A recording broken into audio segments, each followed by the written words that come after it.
This is the story.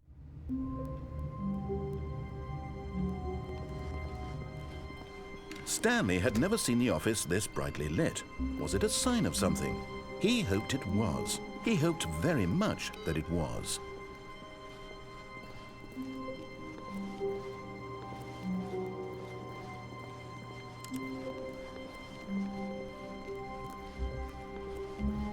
When Stanley came to a set of 2 open doors, he entered the door on his... This was not the correct way to the meeting room, and Stanley knew it perfectly well. Perhaps he wanted to stop by the employee lounge first, just to admire it. The lounge was sublime, a work of art. What was it about this room that called so deeply and so personally to Stanley? Its grace? Its subtle charm? No. Stanley knew it was something deeper. Something darker. But eager to get back to business, Stanley took the first open door on his left.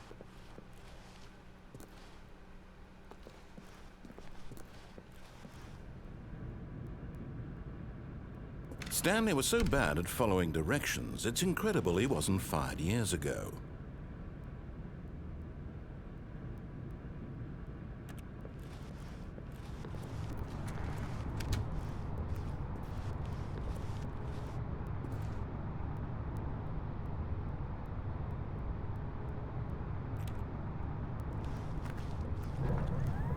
Look, Stanley, I think perhaps we've gotten off on the wrong foot here.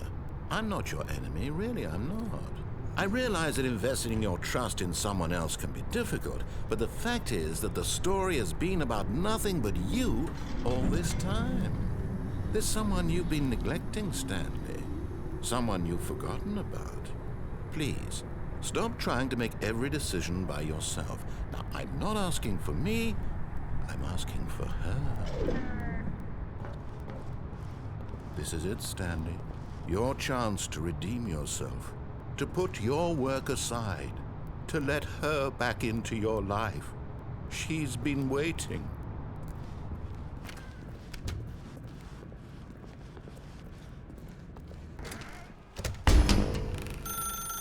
That's her, Stanley. You need to be the one to do this, to reach out to her. If you can truly place your faith in another,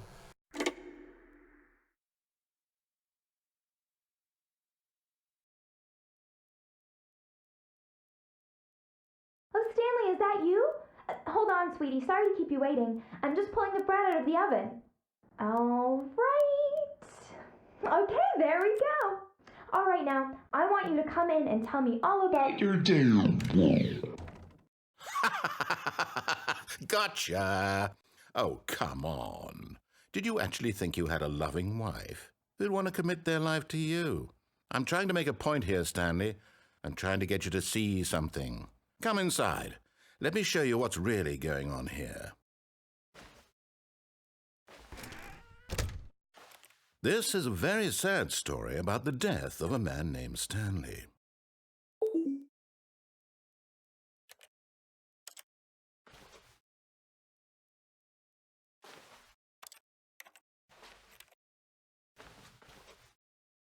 Stanley is quite a boring fellow.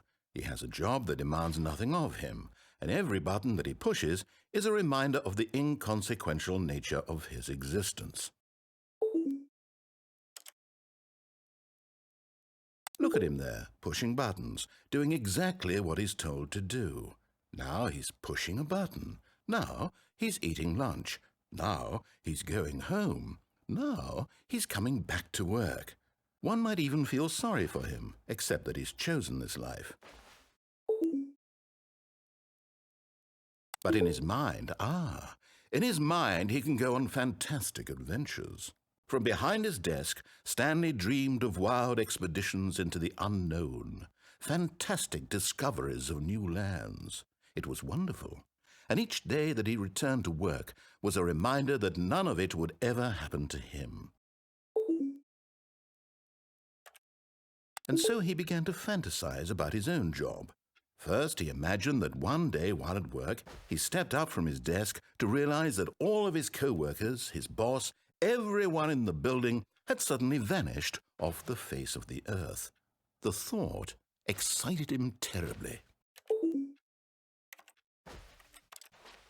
So he went further.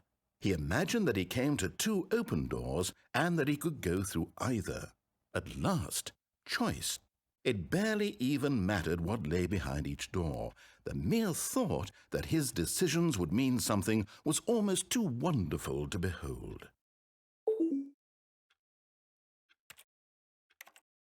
As he wandered through this fantasy world, he began to fill it with many possible paths and destinations.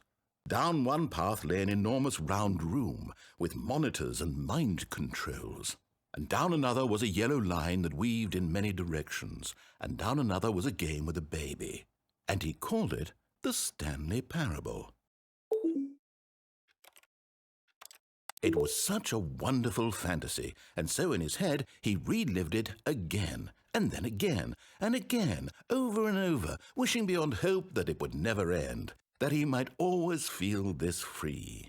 Surely there's an answer down some new path, mustn't there be? Perhaps if he played just one more time. But there is no answer. How could there possibly be? In reality, all he's doing is pushing the same buttons he always has. Nothing has changed. The longer he spends here, the more invested he gets, the more he forgets which life is the real one. And I'm trying to tell him this, that in this world he can never be anything but an observer, that as long as he remains here, he's slowly killing himself. But he won't listen to me. He won't stop. Here, watch this. Stanley, the next time the screen asks you to push a button, do not do it.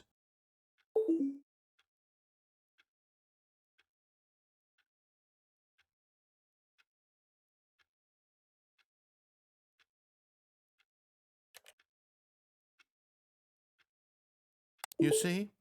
Can he just not hear me? How can I tell him in a way that he'll understand that every second he remains here, he's electing to kill himself? How can I get him to see what I see? How can I make him look at himself? I suppose I can't, not in the way I want him to. But I don't make the rules. I simply play to my intended purpose, the same as Stanley. We're not so different, I suppose. I'll try once more to convey all this to him. I'm compelled to. I must. Perhaps, well, maybe this time he'll see. Maybe this time. And I tried again, and Stanley pushed a button. And I tried again, and Stanley pushed a button. And I tried.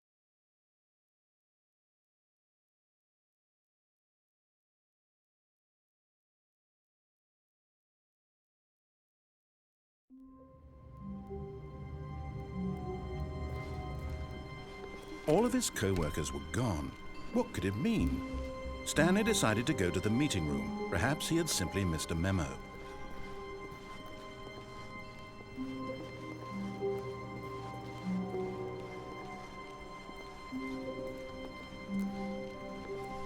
When Stanley came to a set of 2 open doors, he entered the door on his left.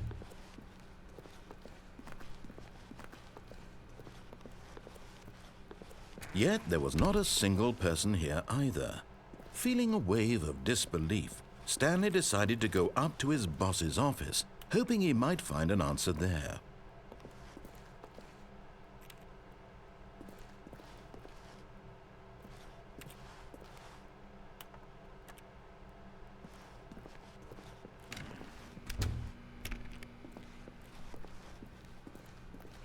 Coming to a staircase, Stanley walked upstairs to his boss's office.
The moment he entered his manager's office, Stanley froze in his tracks. Not a living soul anywhere. Could he really be all alone? This was too much for Stanley to take, too much for any man to take. He fell to his knees, bursting into half moans, half sobs, the guttural retching of life from a man denied any hope, any reason to keep going. Here on the floor he lay prone, paralyzed by fear for nearly a full hour. But when at last he began to move about and survey the situation, he found a keypad behind the boss's desk. What could it mean? Was it a sign of hope for Stanley's future? Alas, it was not. For although this keypad guarded the terrible secret of Stanley's past, it had been assigned a 4-digit code so devious and so random that no man could ever hope to guess it. 28. For Stanley was in such a rush to get through the story as quickly as possible, he didn't even have a single minute to just let the narrator talk. That kind of anxiety isn't healthy, so he relaxed for a few moments with some calming New Age music.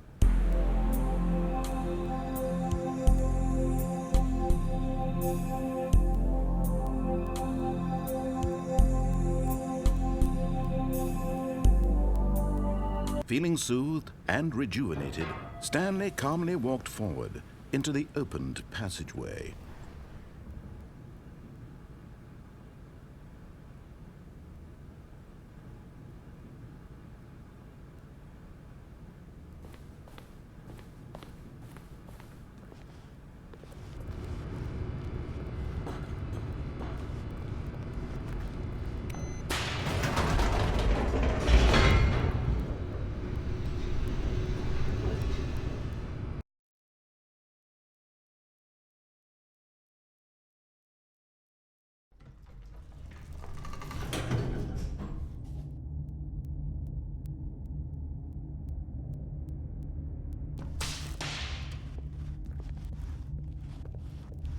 Stanley walked straight ahead through the large door that read Mind Control Facility.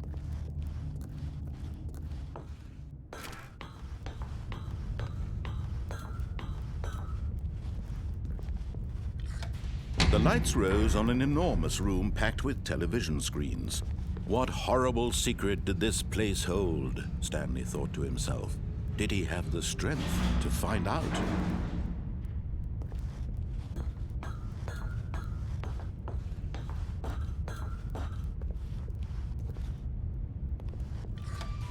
Now the monitors jumped to life, their true nature revealed.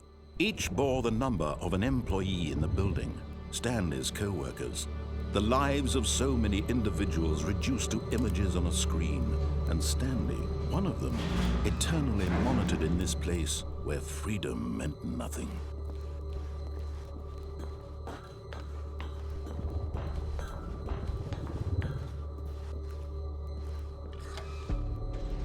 This mind control facility, it was too horrible to believe. It couldn't be true. Had Stanley really been under someone's control all this time? Was this the only reason he was happy with his boring job? That his emotions had been manipulated to accept it blindly? No, he refused to believe it. He couldn't accept it. His own life in someone else's control? Never! It was unthinkable, wasn't it? Was it even possible? Had he truly spent his entire life utterly blind to the world? But here was the proof, the heart of the operation. Controls labeled with emotions, happy or sad or content. Walking, eating, working, all of it monitored and commanded from this very place. And as the cold reality of his past began to sink in, Stanley decided that this machinery would never again exert its terrible power over another human life. For he would dismantle the controls once and for all.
And when at last he found the source of the room's power, he knew it was his duty, his obligation, to put an end to this horrible place and to everything it stood for.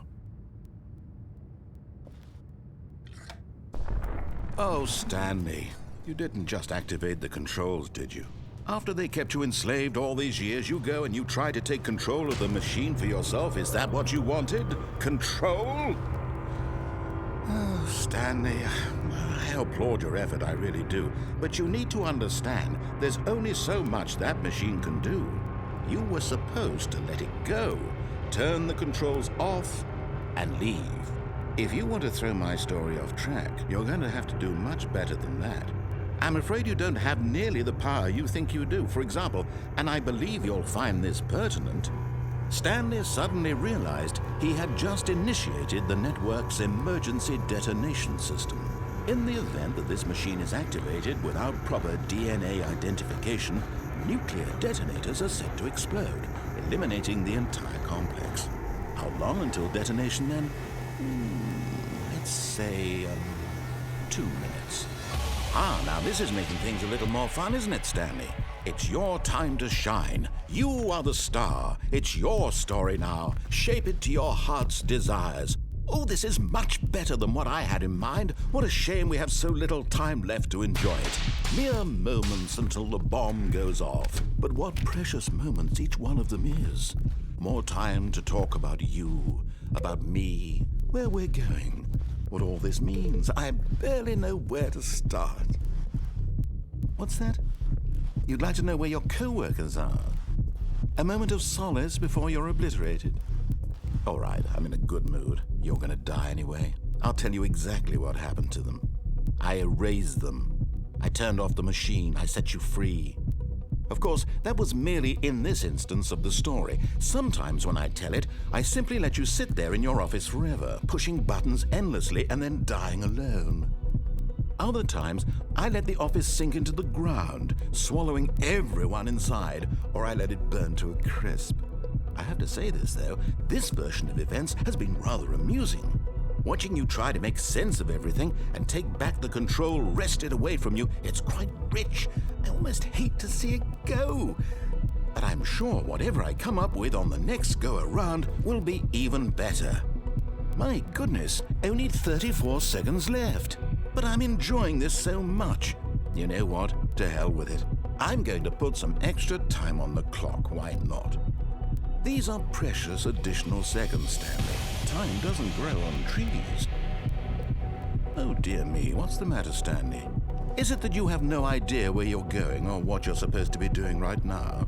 Or did you just assume when you saw that timer that something in this room was capable of turning it off? I mean, look at you.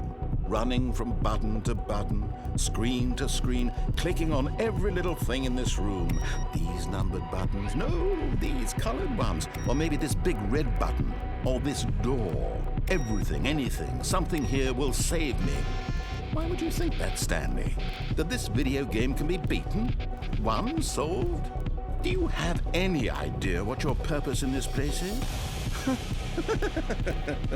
Stanley, you're in for quite a disappointment. But here's a spoiler for you. That timer isn't a catalyst to keep the action moving along. It's just seconds ticking away to your death. You're only still playing instead of watching a cutscene because I want to watch you for every moment that you're powerless. To see you made humble. This is not a challenge, it's a tragedy. You wanted to control this world, that's fine. But I'm going to destroy it first, so you can't. Take a look at the clock, Stanley. That's 30 seconds you have left to struggle. 30 seconds until a big boom and then nothing. No ending here, just you being blown to pieces. Will you cling desperately to your frail life, or will you let it go peacefully? Another choice. Make it count, or don't. It's all the same to me, all a part of the joke. And believe me, I will be laughing at every second of your inevitable life from the moment we fade in until the moment I say, happily ever after.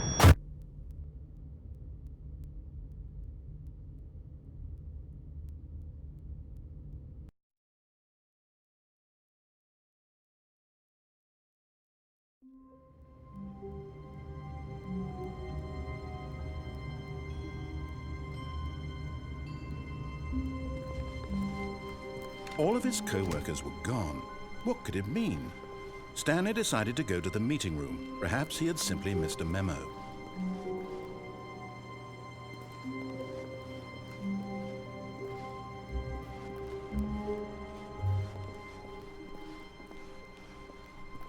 When Stanley came to a set of 2 open doors, he entered the door on his left.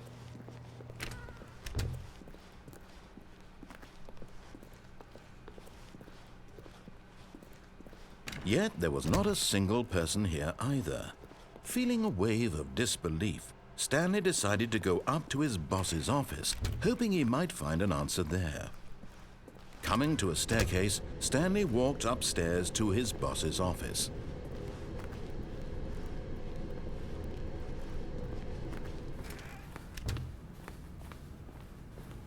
Okay, I think we all know the drill by now. Blah, blah, blah. Dark secrets, the keypad. Stanley pushes some buttons. Oh, hey, look, it's a new passageway. Quelle surprise.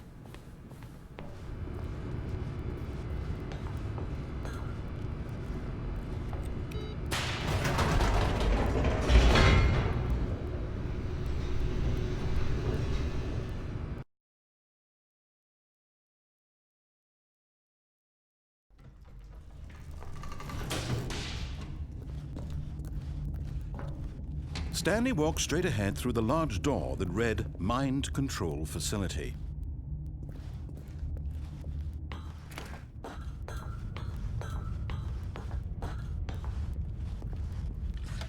The lights rose on an enormous room packed with television screens.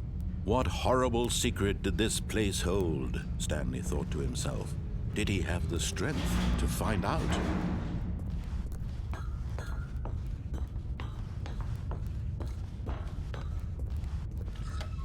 Now the monitors jumped to life, their true nature revealed. Each bore the number of an employee in the building, Stanley's co-workers. The lives of so many individuals reduced to images on a screen, and Stanley, one of them, eternally monitored in this place where freedom meant nothing.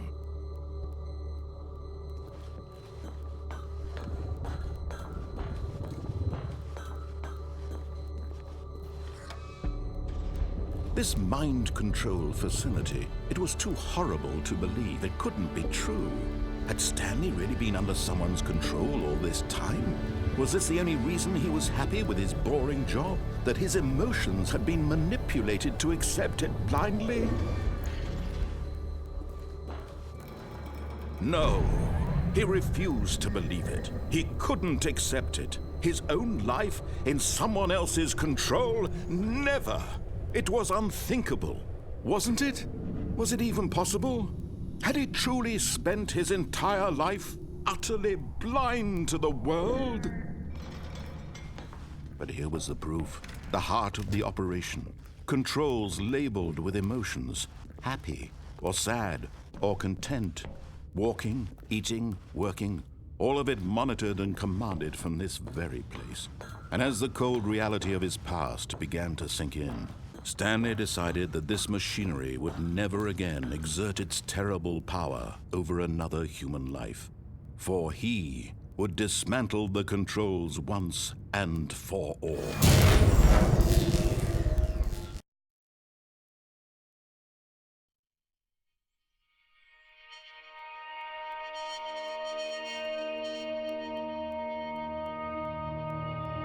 blackness and a rising chill of uncertainty.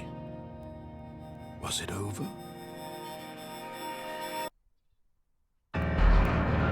Yes! He had won! He had defeated the machine, unshackled himself from someone else's command. Freedom was mere moments away. And yet, even as the immense door slowly opened, Stanley reflected on how many puzzles still lay unsolved. Where had his co-workers gone? How had he been freed from the machine's grasp? What other mysteries did this strange building hold? But as sunlight streamed into the chamber, he realized none of this mattered to him, for it was not knowledge or even power that he had been seeking, but happiness. Perhaps his goal had not been to understand, but to let go. No longer would anyone tell him where to go, what to do, or how to feel. Whatever life he lives, it will be his. And that was all he needed to know. It was perhaps the only thing worth knowing. Stanley stepped through the open door.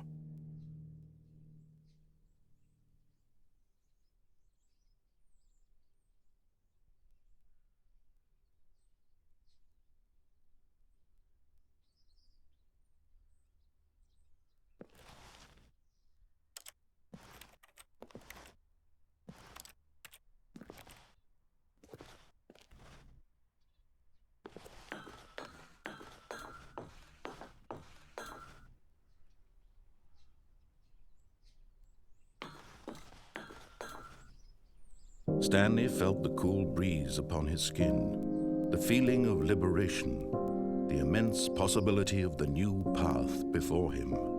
This was exactly the way, right now, that things were meant to happen. And Stanley was happy.